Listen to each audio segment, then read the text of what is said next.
تخيل ان غلو الاسعار وحاجه رمضان وصلت لحد ارض العزه، لحد سيمبا وسكار ومفاسة.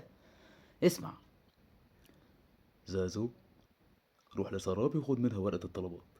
اطلع على كارفور اشتري حاجه رمضان، وما تنساش النوتيلا والمكسرات عشان بيحبهم سيمبا. كارفور؟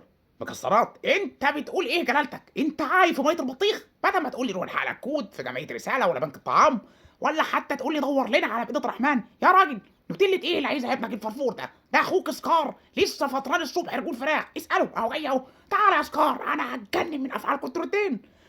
مولاي الملك عايز يجيب لابنه الفرفور نوتيلا، وعايز يجيب حاجة رمضان من كارفور.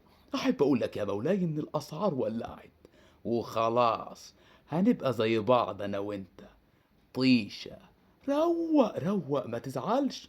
ده حتى ابنك مش يسكت، ده عازم لنا تيمون وبومبا أول يوم فطار رمضان.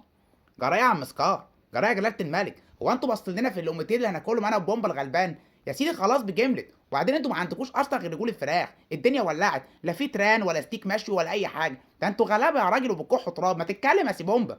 والله يا تيمون بعد كده كله لازم يحترمني، مش هيلاقوا بعد كده في السوق غير لحمة واحدة بس، وهي لحمة أستاذ خنزير. شفتوا الدنيا وصلوا لحد فين؟ كل سنة وانتم طيبين.